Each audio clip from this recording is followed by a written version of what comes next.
It's 4 o'clock on a Thursday, and you know what that means, don't you? It's time for another exciting episode of Taxi's Quarantini Happy Hour. Oh no, come on, show up. And it's trying so hard. There we go. Okay. With Miss Robin Frederick.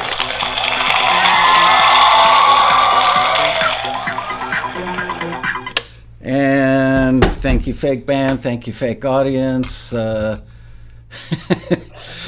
let me get out of that screen and in this screen. Okay, so everybody, just let me know that you can see me and hear me. We have been having tech problems up the wazoo, and that's why we've reverted to the old music. And let's see. Hello, Michael. It's been a while. Okay. They've got me. All right. So yeah, I've just been having all kinds of problems with the Rodecaster not getting into the audio thing and not getting a good connection with Robin. So we just reverted back to I'm interviewing Robin by phone. Hello, Robin. How are you?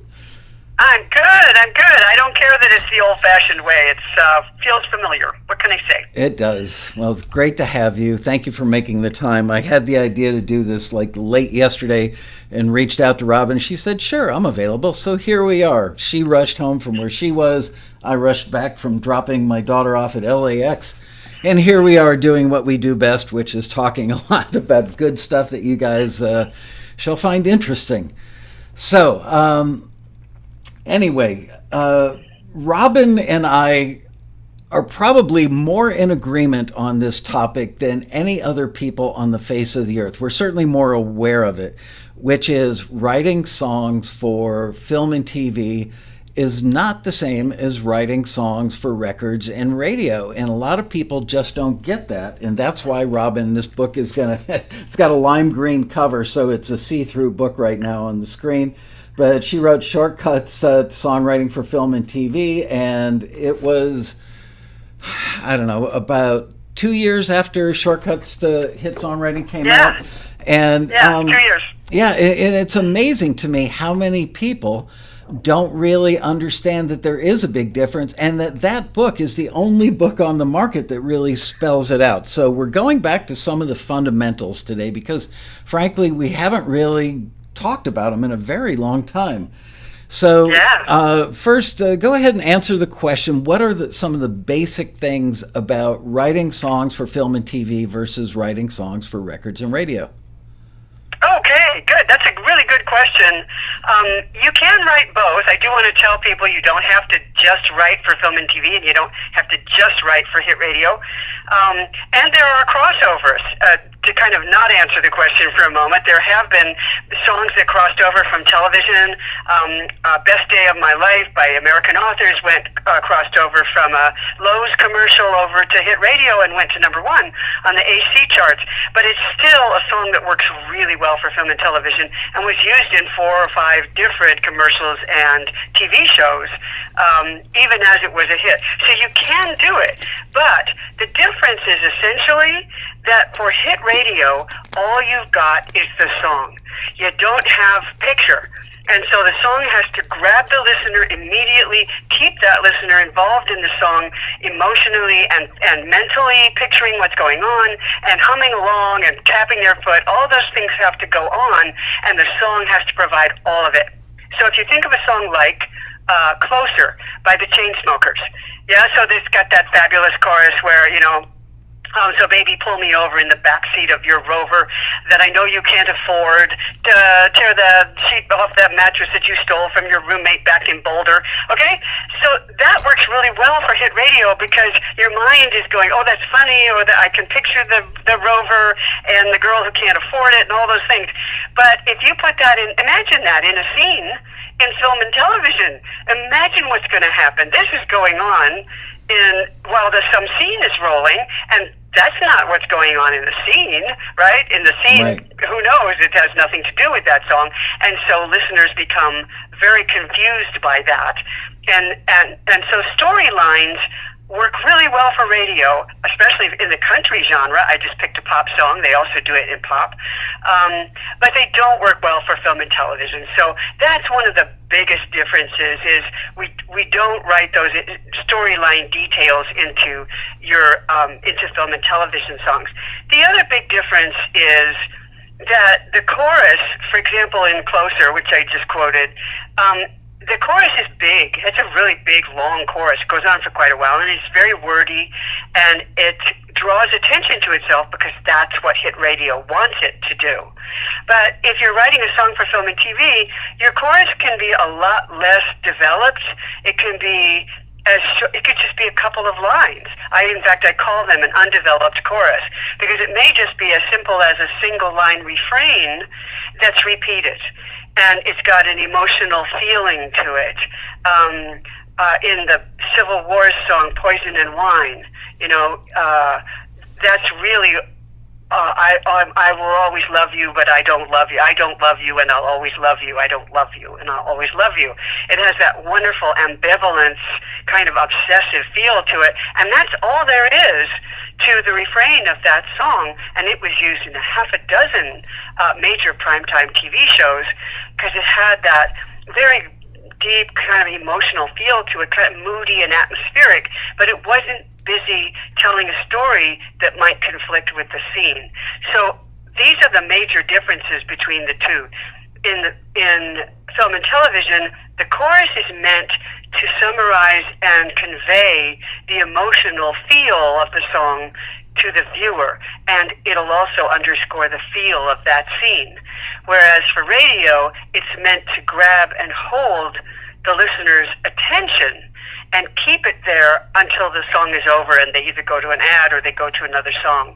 So the uses are very different between radio and television, and I think that's a fundamental concept that will help any songwriter who's thinking of writing for one or the other, or both, and help them keep them apart, knowing that when you're writing for film and TV, the use is very different than when you're writing for hit radio.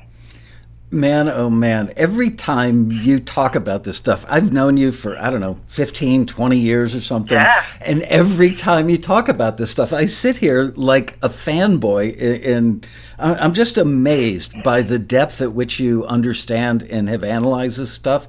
I know people that get lots of placements that I don't think have given it as much thought as you have, and you spell it out so clearly. So you mentioned emotions. What are some of the common emotions? Are there certain food groups that people would be wise to start with or think about? Yes, I love that way. I love what you just said, food groups.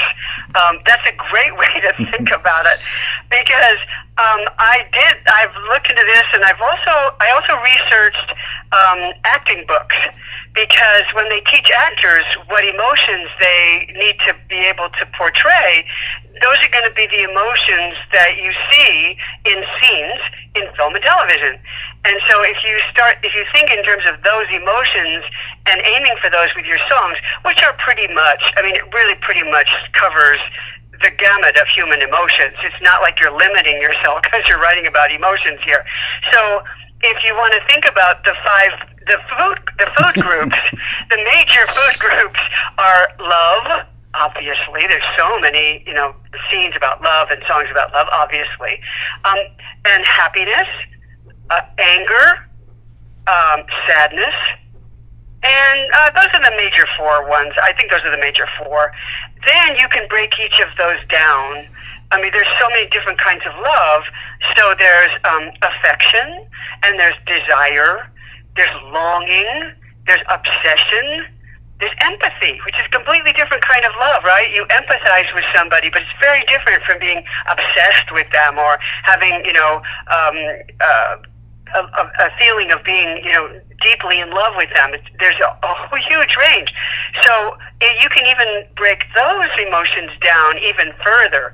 You can break affection down into caring, compassion, friendship is a good one, tenderness, togetherness, and we see a lot of that in film and television. We see togetherness and tenderness and compassion and caring in commercials, and we also see it in scenes in just any drama at all. You'll see it all the way from soap operas in the afternoon all the way up to nighttime soap operas. We have those too, and drama shows of any kind. You're going to see that range, but you'll also see scenes in which, let's say, anger is expressed. And anger can be broken down into, let's say, irritation. I'm irritated. I'm annoyed with you, right? Or frustration. I'm frustrated by you. Or rage. And you can see how each of those really steps up the amount of emotion, and the kind of song you're going to write that features rage is going to be very different from a song that's in which you're annoying me a lot.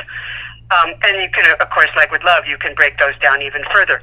You don't see as many songs about anger as you do about love. So used in film and television for one reason, because of the whole commercial field. But if you look at trailers and trailer songs, and I've seen taxi running listings, good listings for looking for trailer songs, you see those big anthemic, angry songs that say, I'm going to beat you, I'm going to win. Video games, sports, competitions, any kind of competition show, reality TV shows, and trailers with big anthemic songs.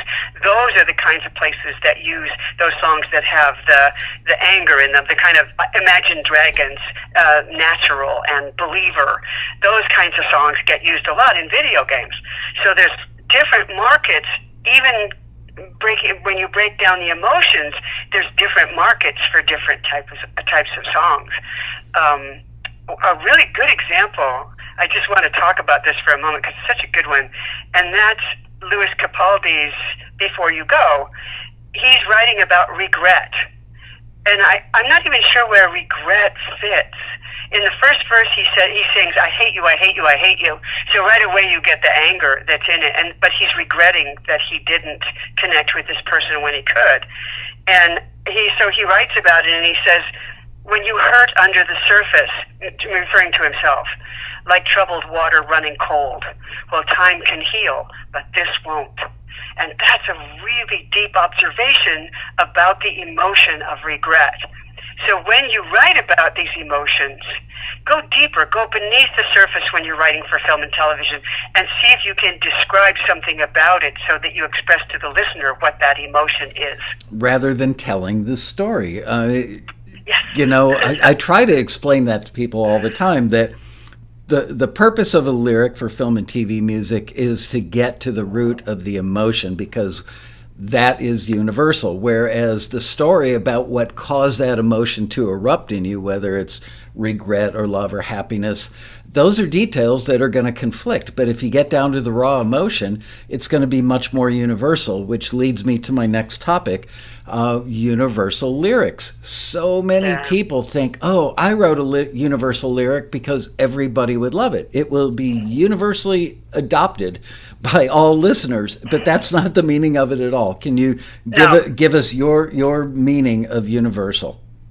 Yeah, absolutely. Because it is so important. You just said it. You know, people mistake universal for it has to be a lyric that pleases everybody or that everybody can understand immediately. And so it must be generic and familiar and have a lot of cliches in it. That's a lot of what I've seen in people who are, you know, who don't understand universal lyrics. A lot of you also, your members also do understand them. But no, universal doesn't refer to the lyric being understood by everybody. Universal actually refers to emotions.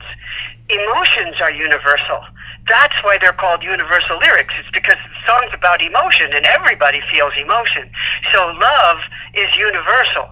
And togetherness, the desire for togetherness or caring or compassion, that's universal. It doesn't even matter what language you speak.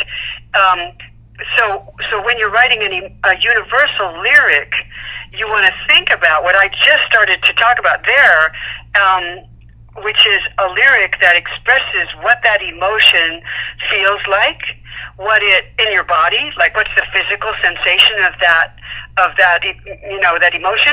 So when Lewis Capaldi says, like troubled water running cold, it's that cold feeling that you get when you regret something or you feel badly, you realize you've done something that wasn't good and you're upset about it. That's a cold feeling. And when he says time can heal, but this won't, you begin to realize how serious that emotion feels and how serious it is for the singer. And also, if you've ever felt it, you can relate to what the singer is saying because you've felt that cold, lost, being swept away kind of in a dark emotion. You felt that. And that's why that lyric will touch anyone who has felt that way before. It's because he's expressing, for example, the physical sensation that comes when you have a realization and a dark emotion like that. You can also describe what it makes you want to do. So if the emotion is happy, it makes you want to skip, or it makes you feel like you're, walking on sunshine. That great Katrina and the Waves song was used a lot, Walking on Sunshine, because just that image of walking on sunshine just makes you feel uplifted. And if you're in the mood to feel that way, that song will lift you up. If you're not in the mood, you might be more in the mood for something like Before You Go, Louis Capaldi, then that song you'll be attracted to that song, and it will make you feel and understand something more about what you're feeling. So you can use physical sensations, you can use actions, and you can use visuals to express emotion also. What is that emotion like? Well, it's like troubled water. And you can picture that. It's like, dark emotion may be like in the middle of the night when I wake up under a starless sky with no moon and no light, and the world presses down on me, that kind of feeling of being pressed down by a heavy emotion. Those things right all together, that's a lyric that can make the listener feel what you want them to feel. That's a really really key statement, making the listener feel what you want them to feel. Yes, absolutely. Absolutely, because that's a lot of what we do. In a sense, I hate to use the word manipulation, but we are doing that. And we're doing it with good intention, right. And the listener will go along if they're in the mood. That's what's important. You can't make somebody feel bad if they're in the mood to party. That's not going to work. They're not going to listen to your song. But if they're in the mood to go along with it, we want to give them something that'll make them feel what they're feeling and maybe help them understand what they're feeling. And that's where we can, that's what we do as lyric writers. It's funny that you mentioned regret before, but I just added it to the list under love, happiness, anger, sadness. Regret is almost its own food group. You could probably do an hour-long show on all the circumstances that would cause somebody to feel regret. They left home when they shouldn't have. They said something to a loved one that they shouldn't have. They ended a relationship that they shouldn't have. They didn't pursue their lifelong dream, and they should have, and they regret it. So I think that it's almost its own food group. You could definitely expand on regret. What's interesting is what you did that was interesting just now was you listed a whole lot of scenes that a song about regret would work under. Right. Right. So what we want to do if we're serious about writing for film and television is look for common scenes and then say, what's the emotion? Oh, I'll write a song about that because I have felt that. I know what to write. I know what that feels like. Everybody does. They're common emotions and there are common scenes, and you just listed, I don't think I could have listed that many, but you're right. There are a lot of scenes about regret. Someone coming to that turning point in their life and saying, wow, I regret that action. I regret that. What does that feel like? And how would you describe it in your song? That's one reason why I used this song, Before You Go. It's such an unusual song because regret is such a difficult emotion to write about. Yep, we have all regretted many, many things in our life. He who does not feel regret is no longer breathing. Yes. And so I would recommend to everybody who's watching is consider writing a song about the feeling of regret, not about what you regret specifically, but about the feeling of regret, so that other people can hear that song and go, I felt that way too. I understand. Oh, you understand me. You've been there. It's that interrelatedness that people feel that makes a song powerful and draws them to the singer. because they identify with the singer or relate to the singer, or they're just engaging with your song mentally and emotionally. And once they do that, they want to hear that song again. It's extremely powerful. It's not limited to film and TV at all. Before you mentioned a refrain, and I've made the observation many, many, many times that big, bold ideas that are stated very simply seem to be, not 100% of the time, there are always exceptions to everything, but I've noticed that many of the songs that get used, in particular in advertising, but I'm sure in regular film and TV placements as well, they follow the KISS rule, keep it simple, stupid, both from an instrumental perspective and from a lyric concept, idea, and expression perspective, that they can whittle something universal down to 3 or 4 words, and a refrain seems like an excellent, if not the best, delivery system for something that is expressed very simply. Can you, something I've never asked you in all the years we've been doing these shows, explain the difference between a refrain and a chorus? Yeah, sure. So a chorus, a refrain, the structure that traditionally uses the refrain style, refrain line, is either a folk song that has a single line that is repeated at the end of a verse or the beginning of a verse, like, are you going to Scarborough Fair? That's the refrain in that song. The more popular version of that is the verse, bridge, verse structure, song structure. And that was really popular all throughout the 30s, 40s, and 50s. The Beach Boys, most of their songs are in that structure. And so are the early Beatles songs, like She Loves You. I mean, and in those songs, either the first line or the last line of every verse is repeated at the end of the next verse or the beginning of the next verse in the same place in the next verse as the song moves along. And then it has a bridge that goes away completely from that and then comes back. So that was traditionally what we called a refrain. But for film and television, because it's become so popular, that verse, bridge, verse form has come back for film and TV. You really don't hear it hardly at all on radio. I can't even think of a recent hit with the verse, bridge, verse form on radio. But in film and TV, a song like The Weepies' Walk On, or excuse me, it's actually the title is Can't Go Back Now. The refrain line is walk on, 'cause you can't go back now. And that sums up everything, speaking of the regret for not being able to go back home, that's a song partially about regret. And walk on, 'cause you can't go back now sums all of that up. In the bridge, he says, whenever you turn around, I'll be there. Don't worry, I'll be right behind you if you turn around.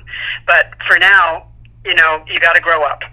And that's been used, that song, Can't Go Back Now, has been used in a lot of TV shows. The same type of song, with even a more direct, focused refrain, like you just mentioned, is used in film and TV commercials a lot. Right. In the commercial side of that. So you'll hear a song that says, I'm feeling good, feeling fine, feeling good. And that may be all there is to that refrain line. It's not a developed chorus, meaning it doesn't consist of the usual structure that choruses do. Choruses are much more developed. So in a chorus, you'll often have a first line that's your title line, your hook line, your first line is often your title. And then the second line will often repeat that idea in a different way. And the reason we do that is to give listeners a chance to take in what it is you said into the first line and give them a little bit longer to get hold of that in case they didn't hear the first line or they didn't understand that first line of your chorus. Give it to them again in a different way, state it differently. Then we have a couple more lines where we say, and this is really how I feel about that. This is the emotion that's in this song. Emotion, emotion, emotion. And then the last line of the chorus, which repeats your hook title line usually. Or often. And so that kind of basic structure is the kind of chorus structure that you see a lot on radio because it's satisfying for listeners. It satisfies all the need the listener has. They don't even have to hear the verses. If they don't want to, they can just hear that chorus and go, oh, I love that chorus. But for film and TV, we don't need that much of a chorus, and sometimes that much chorus, sometimes, not always, can be too much, let's say, for the end of a scene. If they're using a song underneath a scene, and as the scene ends and goes to black, they want to just feature a couple of lines, and that's it. And then they fade to black, and the viewer is left with that final thought that came from the song that kind of buttoned up that scene. And that's the difference between a fully developed chorus for radio and some of the less developed choruses that we see all the way down to repetition of just a couple words for commercials. That's basically the difference between the two. There's also something else. I don't know that we've ever discussed this before, but the time element. In TV, things are happening pretty quickly, and it's not all about the song. It's about the story on screen, and there are edits and just changes in a storyline. So there's a time element. You often don't have, the editors don't often have the time for a full chorus to even play under what they're doing, unless, of course, the song is featured. But so they have very little time to play with, and a short refrain spits out the emotion much quicker than a full chorus would. Right. So you give the music editor enough to play with. If they have just a refrain line, they can maybe play the verse underneath some dialogue, and then at the very end of the scene, as the characters are sitting there looking at each other with tears running down their face, the last, the refrain line of your song comes up. You can't go back now. Walk on. You can't go back now. That's it. Go to black. And of course, for commercials, they have that same idea, which is you got 30 seconds. That's it. And if you're really lucky, they'll play 30 seconds of your song. But generally, there's going to be an announcer over that and stuff going on, and then they'll use it, to tag on the end of the commercial, just to give it a real quick bump of energy at the end. I thought of you on my way back from LAX about an hour before we started the show. I dropped off my daughter at the airport, had the radio on, and I heard Philip Phillips singing Home. And I know that you've used that in presentations at the Road Rally before, and it made me think, there's a universal topic that people always want to know what are, ideas, topics, concepts that get used over and over again. Well, you mentioned love, obviously, and happiness and anger and sadness. Home is not an emotion. It evokes emotions. I want to leave home. I want to go home. I'm glad I am home. All those aspects of it. But I've always felt that you can't go wrong if you ever hit a brick wall and just can't get started writing on any given day. Write a song about home. It's a safe bet. And Philip Phillips did such a great job with his song. Yeah, absolutely. All you really have to do is watch TV. The trick is to watch TV and watch the scene and not get sucked into what's happening in the scene. But instead, just, sit there and make a list of what you see, the common scenes that you see in film and TV. And then you can, underneath that, underneath one of those scenes, you just start writing whatever it suggests to you. The interesting thing about Home by Philip Phillips is that song is actually an unusual and a fresh way to treat the idea of home. And I know some of it. It starts out, "Hold on to me as we go, as we roll down this unfamiliar road." Well, that doesn't seem like a song about home yet, right? Mm-hmm. This unfamiliar road. And although this wave is stringing us along, just know you're not alone, because I'm going to make this place your home. It's a really interesting twist on what we expect a song about home to be. Mm-hmm. Instead, it's a song about, I'll make any place we go, I will make that your home. Don't worry, we're always going to be at home. You'll never get lost, because as long as I'm with you, I will make this place your home. So if you can think of a way to take a common idea or scene and put a little bit of a fresh point of view on it, you're in good shape. Because that's what singers, I mean, that's what good lyric writers do, is we look at things and we make people see them as if for the first time. You know, so I have a list of common scenes. And so I'm looking at some of them, and there have been hundreds of songs written about love at first sight. Okay, that's a common scene, right? The cute meet, the two characters meet each other over spilled lattes and, you know, wrecked clothing, and oh my God, this is I love you, you know. And it's one of those moments. It's so much fun to write songs about that moment of, oh my God, I think I love you.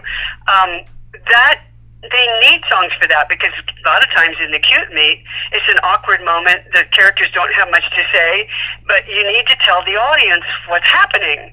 And so they put a love song in there that has a lot of surprise and excitement in it. It doesn't say, I'm meeting you for the first time, because that's what the scene is saying. That's the story detail you don't put in there. But the details you do put in there will be what surprise feels like and what it feels like to suddenly fall in love. And of course, there's a great song that does that, and that is Brighter Than the Sun by Colby Calais. And that song is bolt of lightning. It went off like a gunshot. It was brighter than the sun. I feel like we're falling stars in the sky. She describes the physical sensation, what it makes you feel like doing, and images that it makes you think of. And so that chorus on Brighter Than the Sun, I think I use that a lot as an example, because it's such a great example of using the whole range of what we call imagery, which is not just images, it's also actions and physical sensations. It's anything that helps you imagine the world of the singer. And that chorus on Brighter Than the Sun is a perfect example of the use of all the kinds of imagery that there are for you to use, and put into one little pocket that says, I'm falling in love this moment. And how many songs have been written about that? And yet that one is unique and fresh. And of course, it was a hit at radio, and it has been used in film and television. And as a side note, you must be very proud of her, because Robin has known Colby Calais since birth, because she's been a longtime friend of her dad, Ken Calais. And I think you said you even babysat her when she was a kid on occasion, right? Oh, sure, yeah. I lived in their guest house, and she used to crawl down the hill in her diapers, because I was the one making music that day. And if I was doing it, she'd come down through the dirt. I mean, you know, it was Malibu, it's snake-infested canyons. And she'd crawl down this canyon in her diapers. And I'd be making songs for the Disney Channel, and when Dad was home, he'd be making whatever music he was making. And so she would just go wherever it was happening. Even then, it was really obvious. So she loved it. Had this coming road rally been in person at the Westin, I was going to have Ken and Colby on stage together and interview them about making that record. I was so brokenhearted when we had to go virtual again, but there's always next year. Ken and I've actually become good friends. We can talk endlessly about making records. And it was funny, about 2 days before the lockdown started, I interviewed him for Taxi TV over at his studio. And all of a sudden, at the end, I believe it was at the end of the interview, we were off camera, off air, and I had a coughing attack. And I think we both thought, oh no, does Michael have COVID? I didn't have COVID, but like a week later, Ken called me at home one night and he goes, "Hey buddy, how you doing?" I said, "Good, Ken, how are you?" He goes, "Good, I'm just checking up on you. How you feeling?" And I thought he was just being the sweetest guy in the world, that, you know, because I'm a relatively new friend in his world. And I thought, wow, what a good guy to call and check up on me. Then I realized about a year later, I think he was calling to find out if I had COVID, because I was within 6 feet of him when I coughed. Did he need to be quarantined? Right, exactly. Anyway. Well, it's a little late, a week later. But anyway, probably. No, he's a wonderful guy, and he probably was checking up on you to see how you were. I thought that was very But there's a long history there, and getting him to talk about it is wonderful. I haven't read his book on Tusk, the making of Tusk, yet. I've read Rumors, but I haven't read Tusk, and Tusk is during a period of time when I met him and I was around for that album. Phenomenally talented man, amazing engineer, producer, absolutely amazing, and a lovely person. Amazing engineer. When I interviewed him last, actually the day I interviewed him at his studio, it was about Tusk. So I read the book twice, cover to cover. He gave me a, like a what do you call it, a manuscript of it. It was just, stapled together kind of thing. And he was like, if you see anything in there that should come out or anything you don't like, let me know, because it hadn't gone to print yet. And I actually think that it's about 15% better than the book on rumors. He was surprised when I said that, but it gives so much more gory detail. And I won't go into what the details are, but I do want to let everybody know, if you haven't read the book, what's it called, Get Tusked, and it's about the making of the record Tusk. It's when the band was really falling apart, so there's a lot of good juicy stuff in there, and actually a lot of good production advice in there. Anyway, I digress. Ken, if you're watching today, we love you, we miss you. Let's get together and not cough on each other. Let's see, we had one other.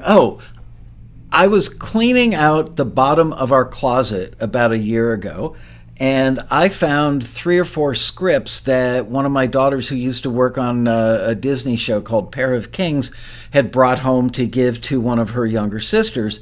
And I was looking through them, and I realized that there are a lot of cues written into the script for the actors when they don't say anything, but it says, Jenny expresses severe disgust. And so I thought, that would be a good exercise for people who want to write for film and TV. You can find scripts on the internet from big TV shows.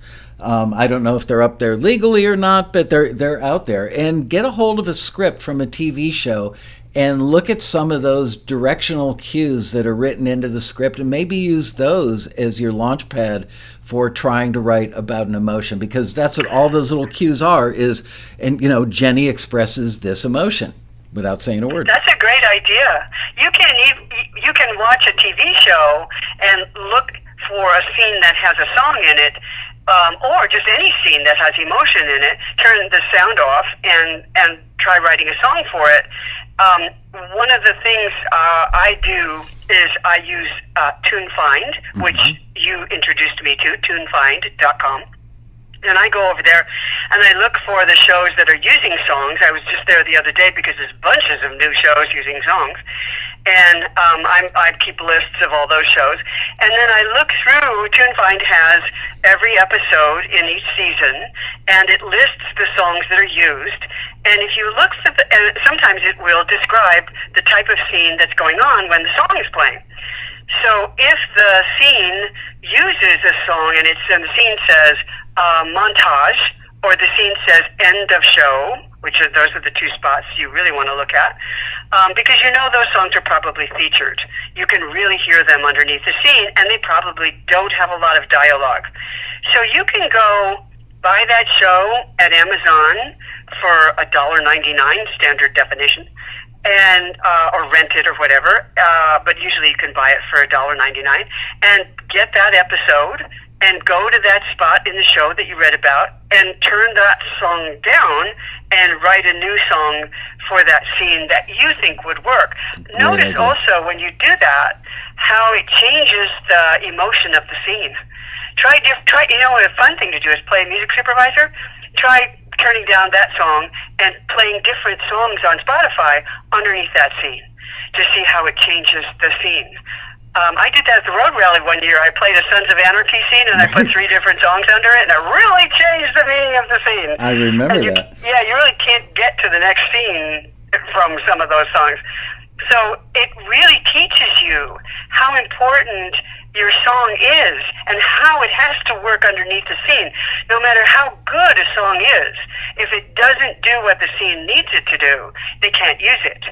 So at one point I played a scene from a TV show, and I played the song that they used underneath it, which is a song by Miko called Reasons to Love You. It's very useful, it's very sweet, it's very teenage, a little bit angsty, and she's singing a little bit awkwardly. Her pitch isn't fabulous, but that's the song they used. And then I played the same scene again, and I played Etta James, At Last, At Last, really bluesy and beautiful with a big orchestra behind it. It's absolutely gorgeous song, one of the greatest songs ever recorded. And boy, did that not work with that scene. All of a sudden, you could tell the actors weren't really the ages they were supposed to be playing. They weren't 15 and 17. These actors are in their late 20s, and you can see it. It just blows the whole scene, the whole believability of the scene out of the water. And they can never afford to do that. So don't ever feel that because your song wasn't picked, it's not good. It's because it didn't work for the scene, the use. It comes back to that again. There's a use for that scene, and the song has to fulfill that use perfectly. Boy, at Last, somebody told me years ago, probably 10 years ago, that at that point in time, it was one of the top 10 most licensed songs in the history of film and TV, and I would not doubt that. And speaking of analyzing stuff, I've got Mary Ramos, who's the music supervisor for the vast majority of Quentin Tarantino's films. She's our keynote this year at the Road Rally, and I'm very excited to have her. Great. But obviously, I'm going to ask her about supervising Quentin's films because his use of music is kind of unlike anybody else's. So I want to hear how that all comes about, what their relationship and their process is like. But in researching her for the Road Rally, she's worked on a ton of other stuff that is so far or so vastly different from what Quentin Tarantino does. It's funny, you think Mary Ramos, Quentin Tarantino's music supervisor, so everything she does must be like really cool and a lot of juxtaposition. Ooh, there's a song that I would never think would work, and it does. But she's worked on like a lot of cheesy, 20-something comedic films where it's a whole different type of music supervision. And I remember at some point sitting here, at 10 o'clock at night in my office doing all this research, thinking, that may be the greatest mark of a really talented craftsperson who is a music supervisor, in that they serve the picture and serve the film and serve the vision of the writer and director, not just picking music that they love. They pick what's right and what works for that scene. I don't know. I'm still amazed by it. Yeah. The ability to hear that, the ability to do that, and take your own personality out, and instead put the needs of the picture in first.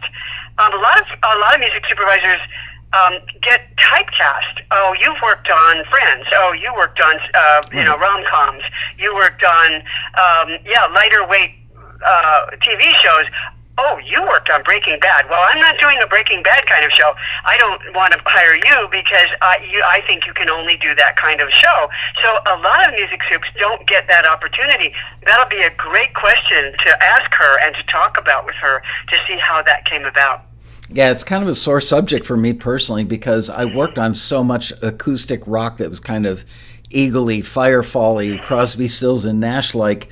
In the formative years of my career as an engineer and producer, that I found out the word on the street was don't use Lasko if you're doing a hard rock record. And I was absolutely capable of doing that stuff, and I had to fight really hard to get people to use me on rock records. And I never really completely dug myself out of that hole. So you don't want to get branded as just doing one thing because it's the thing that kind of made you famous, if you will. Anyway. And it happens to actors. It happens to a lot of people. And hard rock in particular is very touchy that way. They are terrified of becoming Nickelback. And I think that it's a shame because I think actually Chad Kroeger from Nickelback is one of the finest pop rock writers who's ever worked. But if your cred isn't absolutely perfect, and that means having the right producer, you can get yourself in a lot of trouble with the fans. Fans are just difficult. I mean, it's a very tough thing once you have a fan base to make sure that you please the fan base, but you also write what you want to write, what you need to write. One of the things I like about film and TV is that you can write so many styles and so many emotions. Hit radio is rather limited in terms of, right now it's got to be pop R&B, or it's got to be pop dance, and it's moved heavily into rhythm. But film and TV has not. If anything, in many ways, besides the upbeat things you do for commercials and the happy stuff you do, you can get some really moody things in there, really, really dark stuff in there. And Blacklist, may it rest in peace, it uses fabulous songs with a very, very dark feel to them, and breaks artists that way. Have they canceled Blacklist? Yes, I know. We are both so we are, and up. I've got 12 episodes saved on my hard drive at home, and I haven't watched it yet because I've been totally sucked into Downton Abbey, which you recommended 1,000 times to me, I think. And tonight is my viewing of the last episode of Downton Abbey, and it's funny, as I've watched that show, because there are no songs in Downton Abbey. I think that there might be, one song out of 6 seasons. And you can actually use that show to practice writing songs about the various food groups of emotions, because they don't have a song in any of the episodes. So that would be an interesting exercise. What's interesting is some of the period shows, like Rain, and what's the other one that Amazon has, they were showing, where it's all period scenes, but the music they're playing is completely contemporary. I question the costumes quite a lot, and the casting, and they have a lot of fun with it. In Rain, which takes place during the reign of Elizabeth the First, they are all over the place with the music. It's all contemporary, and when they show the court dancing, the court is actually dancing to some indie folk song. It's very interesting how they're mixing periods so that they can use contemporary music and contemporary costume, which brings in a young audience, younger than Downton Abbey does, and they have a ton of fun with it. And I think that there's at least two of those shows that have done it so far. I imagine there will be more, so that you don't have to worry about writing songs that are in the period that the show actually takes place, which you normally would have to do. Who was Francis Ford Coppola's daughter? What's her name? Who's also an accomplished director? Can't remember, but she did a thing that took place, I believe, at during the Louis XIV period, and she used a lot of contemporary music, and I think she might have broken new ground by doing that. And I remember it was executed wonderfully and actually elevated the whole thing. So I endorse that approach. Speaking of approaches, I've been asked this question dozens, maybe 100 times. Michael, do you have any great suggestions for, what's the most helpful songwriting tip or tool that you can recommend, especially for film and TV, but that might also apply to radio and records? Do you have a single recommendation? Yeah. Of course, there's many that are useful, but the one that really helps you write universal lyrics that are very effective, very vivid, compelling, engaging, relatable, all those things. The one thing you need to know is comparisons. So I don't use the words metaphor and simile and synecdoche and all of those things. So there's lots of different kinds of comparisons that we use in literature, in poetry, in novels, in short stories, and songwriting. And here's the thing: when you're writing about emotion, you can't just say, "I love you." I really, really love you. I love you a lot. I love you. I love you. I love you. You have to find a way to say it so that it feels fresh, and so that the viewer or the listener goes, oh, like that. Oh, like that. They have to feel it. And you can't just say the name of the emotion. You have to say, it's like this. So when the Colby Calais song I was talking about, in the chorus, this is how it starts. Lightning strikes the heart. That's a comparison. She's saying it's like lightning striking the heart. I can say this because I'm comparing falling in love with lightning strike, which is really vivid and really physical and very, and visual as well. Lightning strikes the heart. It goes off like a gun. Like a gun. It goes off like that. It really hits you and it's explosive. Aha. So you don't have to say I'm falling in love. You can say it's like this and I feel like that. And we could be the stars falling from the sky. It just feels like I'm falling endlessly because I'm falling in love. Shining, we could be shining brighter than the sun. It feels that big and that strong. If you do that, then the listener understands what you're talking about because you've told them it's like this. You can feel this in your body. You can see this with your eyes. You can take this action.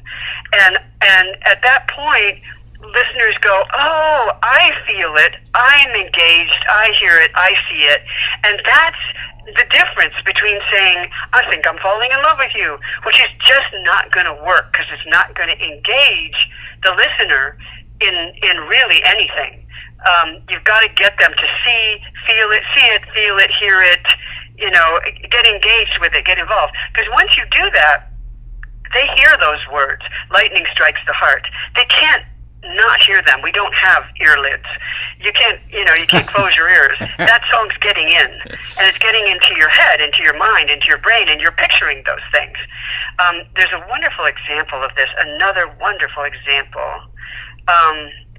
It's called Unwritten, and it was a hit for Natasha Bedingfield. Oh, yeah. And it's a song about finding yourself. Now, that's a really abstract concept, but there's a ton of scenes about it, isn't there? You've all seen TV and film scenes about finding yourself, getting to know, as you grow up, finding out who you are. But that's an abstract concept. You can write a song that says, I'm finding out who I am. Yes, every day I'm learning more about me. And it just will fall absolutely flat, particularly on today's listeners. They just won't go there.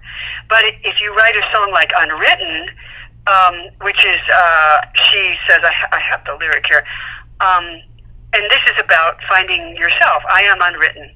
Can't read my mind. I'm undefined. I'm just beginning. The pen is in my hand, ending unplanned. So she kind of starts with this literary thing, but then she goes on, staring at the blank page before you, your life, right? Open up the dirty window. Let the sun illuminate the words that you could not find. So now we have this image of the dirty window and the sun illuminating, coming in and showing you what you are, reaching for something in the distance, so close you can almost taste it. Release your inhibitions. Feel the rain on your skin. No one else can feel it for you. Only you can let it in. No one else can speak the words on your lips. I love that line. No one else can speak the words on your lips. You have to speak them. Drench yourself in words unspoken. Live your life with arms wide open. Today is where your book begins. The rest is still unwritten. Just Great. a gorgeous lyric that is on an abstract concept, but makes it visual for the listener. It's the book that is unwritten in your lap that you have to pick up the pen and write. You open the window, you stretch out your arms in the rain, you welcome life. It's still one of my favorite songs. It's co-written with Daniel Brisebois and Natasha Bedingfield, Wayne Stephen Rodriguez. So that's a good song to look at if you're thinking about writing a song on an abstract idea. I'm going to, let me see, there's another favorite one of mine called Beautiful Day by Joshua Radin. And in this one, he's saying, I'm going to get back in touch with my spiritual self and, reach for something higher in my life. That's the abstract idea that's behind the song, Beautiful Day. And he opens the song with, gonna wash the dust off my soul. Now you can see that. Yeah. You can see washing the dust off something, and it's been unused. It's been stuck away in a corner and not valued and gathering dust. It's worthless. You're going to pick that up and wash the dust off your soul. You can't see a soul, but you can see washing the dust off something. Going to listen to some rock and roll. Well, rock and roll means rebellion and youth, and you're feeling life and dancing. That rock and roll stands for something. So what he's doing is comparing, I'm going to get in touch with my spiritual self today.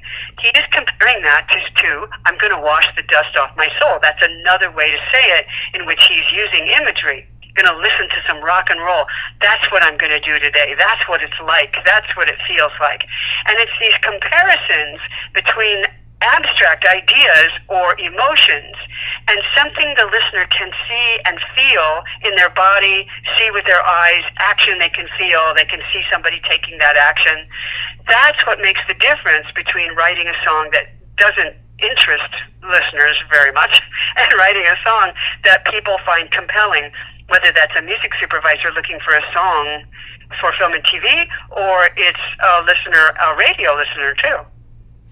Wow, I was just imagining you and I and Deb sitting on our couch watching a TV show. I don't think Deb would make it through 10 minutes because it's bad enough living with me and I'm constantly going, did you see how they used that song there, honey? Did you notice how low it was in the mix? Did you notice how they goosed it for that one line when there was a break in the dialogue? If you were at our house, it would go on endlessly. How do you sleep at night with all these thoughts rolling around in your head? I write them all down. I put them in my books. That song, "Beautiful Day," was used in the Subaru commercial, and you still see it. It's been running for a couple of years. Wow. Yeah, and you can see it on YouTube. Joshua Radin is the author of the song, Radin, and "Beautiful Day" is the song, and you can look up the Subaru commercial with "Beautiful Day" on YouTube and see it, and you'll recognize it. You'll recognize it right away because they play it all. It's aired all the time. It still is, and it's been running for a couple of years. But that idea of I'm going to drive my car, it goes on, drive my car to the sea, swim out far because I believe the waves will wash the gray away, and they show adults turning into children and jumping in the ocean. It's really nice. It's really nice commercial. I'm surprised you were never a contestant on Name That Tune. I wish. No. No, there's too much music out there. There's too much great music out there. You know what I do? I use the taxi listings every morning. So you are looking, right now there's a listing looking for contemporary singer-songwriters, la Holly Humberstone and a couple of others that I really like. It's a great listing. It's a great opportunity for somebody, an indie artist, to get in there and do these kinds of things, write these kinds of songs, because singer-songwriter it works so well for film and television, and it also works well. Listeners love it. They do. Love it. And it's funny that you mentioned singer-songwriters, because we know that our members love to submit songs for singer-songwriter listings. And we went through a dry period where they were just trickling through every now and then, but in the last 30 to 45, maybe even 60 days, it's like every time I see the batch of listings going out, singer-songwriter is in there all the time. So I'm happy to see that it's making a comeback. And I also want to thank you for mentioning that you use Taxi's listings and the references within them as your source for staying contemporary and on top of things that you might not have otherwise heard of. And I want to give a shout out to our A&R staff. I would say that over the last 18 months that they have really elevated the art of pairing the right references with what the listing is looking for. I mean, honestly, I'm going to be very truthful, and I hope nobody from the industry is watching. There are a lot of people, not so much music supervisors, but maybe publishers and production music library owners that will name a genre that they're looking for and then give us a reference, and we sit there scratching our heads going, but that doesn't add up. That is really not that kind of song. And so I've encouraged the staff to don't just take their word for it. If you feel that something doesn't fit, call them up and say, I'm just not that comfortable with this reference for that listing. Are you trying to nail what you're asking for in words? Or are you trying to nail what the reference that you gave us is asking, or is portraying? Good. And and the staff has gone to a lot of trouble to get that more right, for lack of a better way to describe it. And their efforts, I see it that we have a much higher percentage of references that are applicable to what the verbiage in the listings say. And we're also pushing our clients a lot harder to give us more than one reference, because sometimes they'll give one reference and then we have to go find other references that are similar, and then we've got 3 references that really don't add up with what the listing describes because the first one was off base. So Yeah. thank you for using Yeah. that stuff. Thank you to the A&R staff for getting it more right than it's ever been in our 29-year history. I'm going to hold the book up again, even though I know that it's going to be a see-through book. See that? You get a free Neve console with every copy of the book. Look, I'm the publisher. I'm jaded, but I laid out the money to publish this book and Shortcuts to Hit Songwriting because when I first laid eyes on them, I went, this is quality education presented in such a digestible way that you've got to have these. It's not like other books where you sit down and have to read them cover to cover and you feel like you're slogging through them. Robin's books, I personally think, are written. It sounds like Robin talking, first of all, which is always a good thing. And you could be in the middle of writing something and you have writer's block, or you go, gee, how do I express that emotion in a way that's never been done before? And you can find a solution to your problem in the book just by looking at the table of contents. So it's more like having a friend named Robin sitting next to you while you're writing that you can rely on to kind of push you harder, save your butt when it needs being saved, and inspire you to reach higher than you might on your own. So thank you for not losing my money that I invested in the books. Thank you for changing a lot of lives. I have never had one person in all the years these books have been out there, not one person that's ever said, not a great book. Everybody that owns them loves them. So I encourage you to buy them. And as the publisher, I always make this promise. If you buy any of Robin's books that I publish and you are not 100% satisfied that you got your money's worth, send me back the book in resellable condition and I will gladly refund your money. Only one person ever took me up on that, and I think that was his plan all along, to be honest.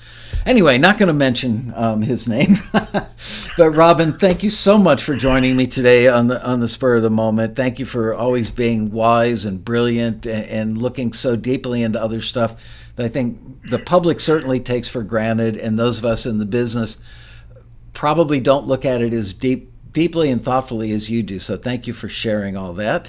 And thanks. I will have you back on the show probably for about 2 or 3 weeks before the road rally, just to give everybody wet their whistle for what you're going to do at the road rally. And thank you once again. I really enjoy having you on the show, as always. Thank you for having me. It's always a pleasure. I love talking about songs with somebody else who loves talking about songs. Thank you. I enjoy it. Guys, I hope you guys enjoyed it as much as I did. I always feel like these shows with Robin are kind of a treat for me, and I hope you feel that way as well. I'm going to go solve all my technical problems now and eat some leftover kugel that Liz brought in for me today from her Rosh Hashanah dinner. So thank you all. And we're going to play us out with the old taxi music. Bye, you guys. Take care. Bye, Robin. Thank you. Bye-bye. Thanks. My pleasure. Bye-bye.